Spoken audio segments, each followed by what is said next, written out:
এক গভীর জঙ্গলে ছিল এক তান্ত্রিকের বাসা। সেই তান্ত্রিক সবকে ঝুলিয়ে হোমাগ্নির সামনে পিশাচ সাধনা করত। একদিন গভীর রাতে তান্ত্রিক তার সাধনায় মগ্ন, আর তার সামনে একটি বোতলের ভেতরে বন্দী রয়েছে একটি ভূত। সেই সময়ই একটি বিড়াল এসে ঝাঁপিয়ে পড়ে বোতলের ওপর। বোতল ভেঙে যায়, তান্ত্রিক চমকে যায়। ভূতটি বেরিয়ে তান্ত্রিককে দেখতে পায় আর নিজের মুক্তির কথা ভেবেই ভূতটি পালিয়ে যায়। অন্যদিকে মন্ডা মিঠাইয়ের গ্রামে থাকতো আর একটি দুর্বল ভূত। সেই ভূতকে দিয়ে বাকি ভূতেরা তাদের নিজের সমস্ত রকম কাজ করাতো, আর এই ভূতটি হীনমন্যতায় ভুগত। এই ভূতের ওপর অত্যাচার সহ্যের মাত্রা ছাড়িয়ে গিয়েছিল। সেই সময়ই মন্ডা মিঠাইয়ের গ্রামে এসে পৌঁছয় তান্ত্রিকের ওই ভূত। বাবারে, এই তান্ত্রিক তো সারা জীবন আমাকে কারাগারেই বন্দি করে রেখেছিল। কপাল ভালো যে বোতলটা ভেঙে গেল আর আমি বাইরে বেরিয়ে এলাম। এবার আমি নিশ্চিন্তে জীবন কাটাবো। হ্যাঁ, এই গাছটা একদম ঠিকঠাক আমার থাকার জন্য। কি দিনকাল পড়লো এখানে! মানুষের জগতে ভূতেরাও তো একদমই সেফ নেই। এই গাছটা আমার নতুন বাড়ি হবে, শান্ত এবং সুরক্ষিত, একদম মানুষদের থেকে অনেক দূরে। আরে তুই আবার কে? আর আমার বাড়িতে এভাবে ঢুকে পড়ছিস কেন? দাদা, আপনি তো আসছেন। এটা আমার বাড়ি, আমি প্রথমে দেখেছিলাম। এটা আমি প্রথমে দেখেছিলাম। আমি দেখ, চুপচাপ করে চলে যা, না হলে কি আবার একসঙ্গে জীবন কাটিয়ে নেব। এমনিতে ওই তান্ত্রিকের থেকে অনেক কষ্ট করে প্রাণ বাঁচিয়ে এসেছি। ঠিক আছে দাদা, আমাকেও আমার ভূত পরিবার থেকে লাথি মেরে বের করে দিয়েছে। আরে স্বার্থপর মানুষ খুব ভয়ঙ্কর দাদা। ঈশ্বর বাঁচাক ওদের থেকে। আমরা তাহলে একসঙ্গে এখানে থাকবো। ঠিক আছে।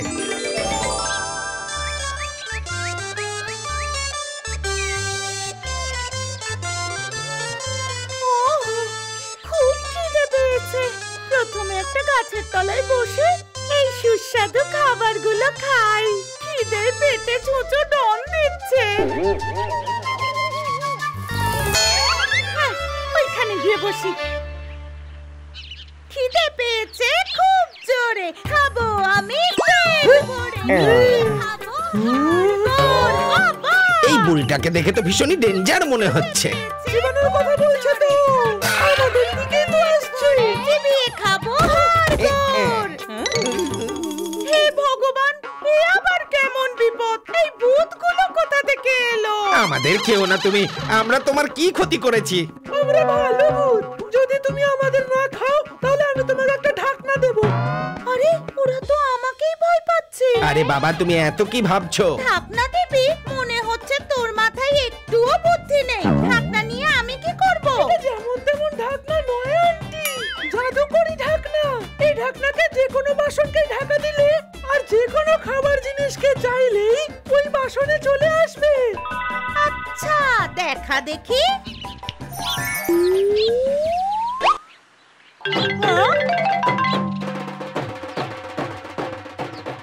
বাটি ভর্তি পায়েস দাও দেখি।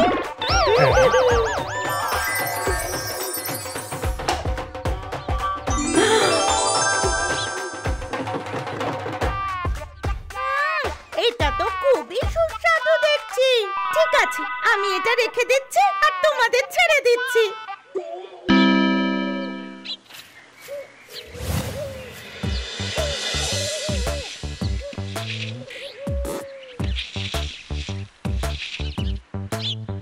আরে মিঠাই, তুই কোত্থেকে আসছিস এত তাড়াহুড়ো করে? কোথায় তাড়াহুড়ো করছি দিদি? কোনো তাড়াহুড়ো করছি না। বাড়িতে যে অনেক কাজ পড়ে আছে দিদি। ঠিক আছে, আমারও কি কম কাজ নাকি?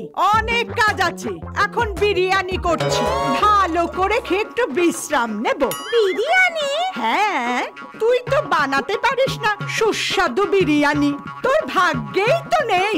ভাগ্যে কেন নেই? তোর থেকেও ভালো বিরিয়ানি বানাতে পারবো, বুঝেছিস তুই? আচ্ছা, তাহলে বানিয়ে দেখা আর খাইয়েও দেখা। এক্ষুনি বানিয়ে আনছি। ঢাকনা, বাটি ভর্তি বিরিয়ানি দাও তো।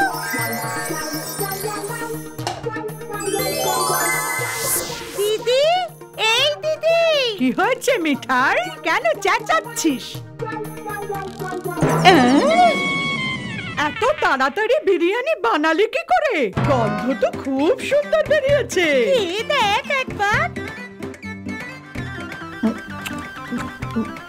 এই মিঠাই কি করে এত তাড়াতাড়ি বিরিয়ানি করলো? এত তাড়াতাড়ি তো চাও তৈরি হয় না, আরো বিরিয়ানি বানিয়ে ফেললো। নিশ্চয়ই কোনো গন্ডগোল আছে।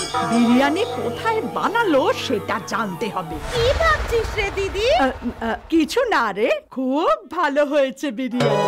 কিন্তু মন্ডা বুঝতে পারে যে মিঠাইয়ের বিরিয়ানির পেছনে কিছু না কিছু রহস্য আছে। কি যে খাই, হ্যাঁ মিষ্টি খাবো। ঢাকনা ঢাকনা, বাটি ভর্তি মিষ্টি দাও। আচ্ছা, এখান থেকেই তাহলে বিরিয়ানি পেয়েছে। ঢাকনা ও ঢাকনা, বাটি ভর্তি মাংস দাও। তো এটাই হলো খাবার দাবারের সিন্ধু। এই ঢাকনাটা তো আমি নিয়েই ছাড়বো।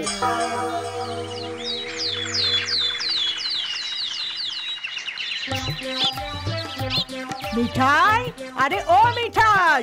যাই দিদি। আরে এটা আবার কি? তুই আমাকে বিরিয়ানি খাওয়ালি, আমারও তো কর্তব্য আছে। তুই যেহেতু আমার থেকে ছোট, এই নে গোলাপের শরবত। এখন আমি আসি, অনেক কাজ আছে।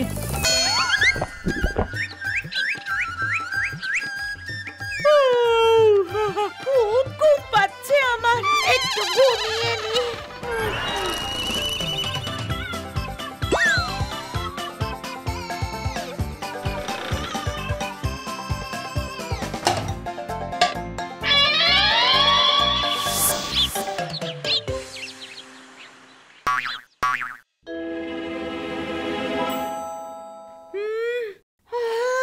অনেকক্ষণ ঘুমিয়েছি আমি, এবারে খুব খিদে পেয়েছে।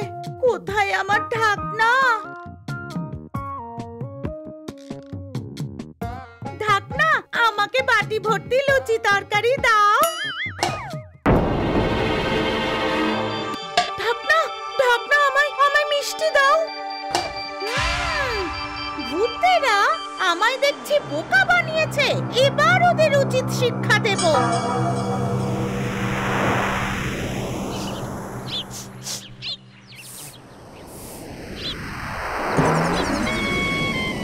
ঢাকনা, বিরিয়ানি দে। আচ্ছা, তুই এই ব্যাপার। আমার জাদুর ঢাকনা দিদি নিয়েছে, দেখাচ্ছি মজা। ঢাকনা, মিষ্টি দে। আমার জাদু ঢাকনাটা কোথায় দিদি? হ্যাঁ, কিসের ঢাকনা? কেমন ঢাকনা রে মিঠাই? আরে সেটাই, যার সাহায্যে তুই এক্ষুনি তোর বাড়িতে বসে ভালো ভালো খাবার বানাচ্ছিলি। তোর মাথা ঠিক আছে তো? ওইসব আমি আমার রান্নার জিনিস দিয়ে বানাচ্ছিলাম। এমনিতেও আমার বাড়িতে আজকে অনেক লোকজন আসবে, তাদের জন্যই ওইসব বানাচ্ছিলাম। তুই যা এখান থেকে, অনেক কাজ পড়ে আছে, ওরা এসে পড়লো বলে। এখন কি করব? যাই, গিয়ে ওই ভূতেদের কাছেই সাহায্য চাই।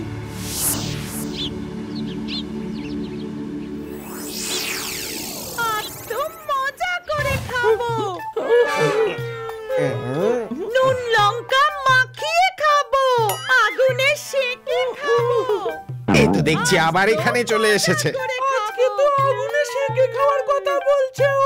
আমাদেরকে খেও না তুমি, আমরা তোমার কি ক্ষতি করেছি? ওই দিন তো তোমাকে ঢাকনাও দিয়েছিলাম। আমার ওই ঢাকনাটা আমার দিদি চুরি করেছে। তোমরা দিদির কাছ থেকে ওই ঢাকনাটা নিয়ে আমায় দাও। না না, একেবারেই না। আমরা লড়াই ঝগড়া করার মতন ভূত কিন্তু নই। আমি তো এরকম মানুষদের থেকে বেঁচে এখানে এসেছি। তোমরা সাহায্য করবে না, তাই তো? আমরা অত শত লড়াই করতে পারি না। তাহলে ঠিক আছে, ঢাকনার মতো আমাকে একটা জাদু লাঠি দাও, যেটা আমার ইশারায় কাজ করবে। ওই লাঠি দিয়ে তুমি আমাদেরকে মারার প্ল্যান করছো না তো? না না, ওই লাঠি দিয়ে আমি আমার জাদু ঢাকনা ফেরত নেব। এই যে, এই নাও, এটা তুমি নিয়ে যাও। আর আজকে যদি ও তোমাকে কিছু খেতে দেয়, তাহলে সেটা ভুলেও খাবে না। আর ওকে বলবে যে এটাও একটা বিশেষ উপহার। তারপর ঘুমানোর অ্যাক্টিং করবে। যেই ও এটা চুরি করতে আসবে, তখনই লাঠিটাকে আদেশ দেবে, মারতো মাথায় লাঠি, খুলে যাক চোরের দাঁত কপাটি।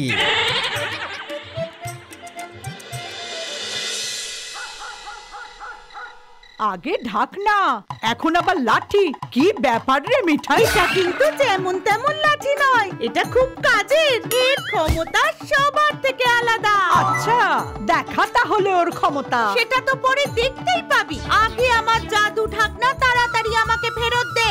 আমার মনে হচ্ছে এই লাঠির ঘাত তোর মাথাতেই দিতে হবে, তবে তোর বুদ্ধি খুলবে যে আমার কাছে তোর কোনো জাদু ঢাকনা নেই। আমরা এসে গেছি মন্ডা দিদি নেমন্তন্ন খেতে। যা এখান থেকে। মিঠাই, আমার অতিথিদের আপ্যায়ন করতে দে। আগে আমার ঢাকনা দাও দিদি, তারপর যাব। কি হয়েছে মন্ডা দিদি? মিঠাই দিদি তোমার উপর এত রেগে আছে কেন? তাও হাতে একটা লাঠি নিয়ে। ও বলছে যে ওর নাকি আমি জাদু ঢাকনা চুরি করে নিয়েছি। মন্ডা দিদি চোর নয়। যাও যাও, গিয়ে নিজের চিকিৎসা করাও মিঠাই দিদি। জাদুর ঢাকনা আবার হয় নাকি? মার তো মাথায় লাঠি, খুলে যা গোর দাঁত কপাটি। আরে বাঁচাও, বাঁচাও। কি রে দিদি, তাড়াতাড়ি বল এবার আমার জাদু ঢাকনাটা কোথায়? না হলে এই লাঠি মেরে মেরে তোকে শায়েস্তা করবে। আসছি মিঠাই, নিয়ে আসছি। লাঠিটাকে আটকা, আমি নিয়ে আসছি। এবার থামো না